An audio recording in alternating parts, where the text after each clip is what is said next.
This is a video about the 885 screen printer where we installed the vacuum pull-through system. I'm going to start over here. We have a 10 CFM vacuum pump. This is an electric pump. It will be wired into your machine. I'll show you that in a few minutes. The 10 CFM pump has a pressure regulator built in here. And the way to adjust it is you get a screwdriver and you adjust this nut to that thread. All right, so you hold this and turn that. It's labeled here, vacuum pull-through pressure adjustment. This pulls the vacuum through this check valve here. This check valve is important to have here. This is not just connector, that's a check valve.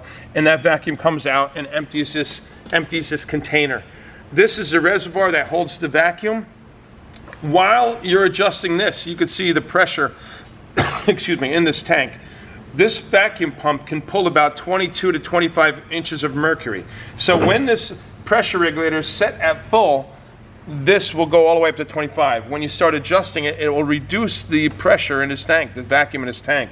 And sometimes if it's too much during your pull-through, you'll want to reduce this pressure. Over here, leaving the tank, is the hose that goes up to your tooling plate, up to your pull-through tool plate. This hose should be cut as short as possible once you get this in place. The vacuum pump is mounted on rubber feet because that vibrates. This tank is pretty heavy and it's just should be floor mounted. So right here is the flow control for how much flow goes through there. So we have two things. We have the pressure control and the flow control. They both work somewhat together, but if you turn this all the way down, you will have zero flow going through here. As I start to crack it open, you'll start to have more and more flow. I recommend when you first utilize this system to plug this in, turn it on, and you could feel, if you take this hose off, you could feel how that interacts. Once you turn this a few turns, it's wide open and all this vacuum is going to come out. This here is the valve. This valve is controlled through the PLC in the screen printer. It's telling the PLC tells this valve when to open and close to allow this vacuum to come up. So we have a small miniature valve that fires this valve. Okay, this valve is pneumatically fired, so we have a small valve that can pneumatically control this. This valve is going to be wired into your PLC. You can see we left a long coil here. It goes into your control box, and in your PLC terminals inside here, that's where that's connected. And it has to be connected into the proper spot, which I'm going to show you in a minute. Other thing I wanted to show you back here, we're going a little bit out of order, but back here is some brass and some valves. These valves control not the vacuum pull-through, but the hold down of holding the part down during the printing process. And we have two different valves. One is for what we call low vacuum. When the substrate is placed onto the tool plate, there's a low vacuum holding it there, but this mechanical snugger is able to overcome that low vacuum. Once the stage moves in under the screen, as it's moving and it's snugged, then the high vacuum comes on and holds it down very firmly for the printing. Okay? Then after the print occurs or during the print, the vacuum pull-through will come on, and that's adjusted up here in the touchscreen. So we're going to come over here right now. That wire going into the valve, from the valve to control it, when this machine says turn on, you're going to see in here there's a few different numbers on this particular machine and where that's hooked into, okay? So we'll give you, on whichever machine you have, we'll tell you which number that needs to be connected into, that fire. On this particular machine, I'm going to show you how to get in and see that. On this particular machine, to see the inputs and outputs, we go mode, run setup, and it has a hidden menu here. And when I fire a specific output, like that number 40 just came on, I'm hitting a switch here. All right, so this is where you can see all of your inputs from switches. I'm going to close that. You may need this when you're hooking this up. The next thing is mode printed parts. I hit the buttons on top. It brings up a secret menu. In VPT is vacuum pull-through. That one must be turned on your machine for this system to work. Okay, so hopefully your system has a very similar screen to this. All the other things are off. You can't just turn other things on because they're not installed in the machine. The machine won't work properly. I'm going to close that. Then when I go over here to vacuum pull through, now that it's turned on, it comes up here. I'm going to hit that. And right now it's set for 5 seconds, which is a long time.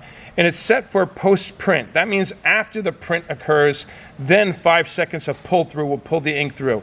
If I want to pull through during the print, I change that to right there. So now I have 5 seconds of pull-through during the print. If I want to shut that off, I could shut the vacuum pull-through completely off. But I'm going to go post-print. So right now, after the print has occurred, it's going to pull for 5 seconds. And I'm going to give a demonstration of that right now. We're going to close that. We're going to go into run mode. We're going to put a part on here. Well, I'm going to put plastic on here. I'm going to take the part off.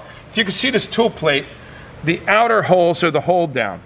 The inner ones are the pull through. So I'm going to put this down here, and you're going to see how this pulls the ink through during the process. Dave, can you plug that vacuum in? I mean that airline back in.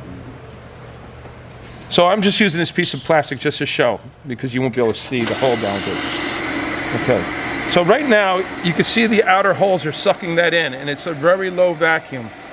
And we have here, over here, guys, if you can see, the low vacuum is currently set to only like 5 or 8 inches of mercury.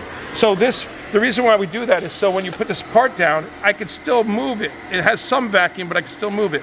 And this is so the pins can push it against, but it's not moving around too much. So we have a very low vacuum. Once it moves in, there's a switch under here. Can you show them that switch under there? This switch right down here, it hits the carriage, and that turns on the high level. And the high level holds the part down firmly.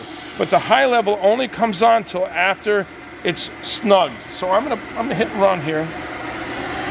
So we're low level, snugs it. Now the high level's holding that down, but now the pull through. Here's the pull through. See, it's pulling right now? And then it's gonna release after 5 seconds. There, released. And now I can take it off. It's low level, I can remove it. So I'm gonna put a part down. I'm moving it away from the pins just to show you. I'm not on the pins. I'm going to hit the start. We're at about 5 or 6 inches of mercury. It's going to move in, hit the high level. High level hold down is on. It's printing, and it's going to hold 5 seconds of pull through. Now we're coming back out. One thing that needs to be adjusted when you get there is the height of these pins. When you're printing, watch, and this is just setup things. When you're printing, see these pins are above?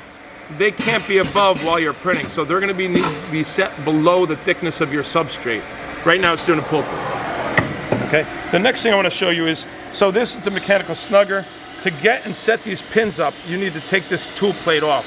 Right. This is the tool plate. These 6 bolts. This is the plumbing. Come over here, Jonathan. This is the vacuum pull through plumbing in, and this is the hold down hose. And these are a manifold. The vacuum pull through goes through here in a manifold to 4 different chambers in there. All right. So this is the hold down. This is the pull through. Underneath the machine is this cam. If you see this, there's a cam follow under there, like a wheel. And let me shut the air off. I shut the air off. You can see how that rolls and follows that. All right. And that's what does the snugging motion. So this needs to be installed in the proper location. Otherwise it will snug at the wrong time. And the other thing I wanted to show you guys while we're up here, the adjustment. When you adjust these, inside there's adjustment. When it's pushing, you want it to push 2 at the same time, not 1 up here and 1 back here, right? So you want them to be equal. And this is just an adjustment underneath. It's a little bit of a fine adjustment, but you can see here, when this moves, it pushes these 2 against those 2 pins first, and then against here. So what we do once again is these 2 push it first against the 2, and then you want these to come in and push it this way. So it's rolling on these basically, okay? But you want these pins to be equal. See how they're equal? Not one's coming in first or second. So we already made that adjustment. So it goes there, then there, all right? All right, the next thing I want to show you, because we have to move on for this video. To wire in, oh, here's a switch. This switch turns the vacuum pump on and off. This switch, we're going to give you this switch and the controls with a bunch of wire. We recommend putting this switch mounting it over here somewhere. And that's just to shut the pump off. If you're going to lunch or if you're talking, you could shut it off. Otherwise, that pump should be running the whole time while you're in operation. So this is just a switch to shut the electric pump off so you don't have to have it running all the time. Okay. We left a spool of wire here. So you have a bunch of wire to run it. And you're going to need to mount this box. This is the starter box for the vacuum motor. It has a circuit breaker in there, I mean a relay in there, and this overload protection for the vacuum pump.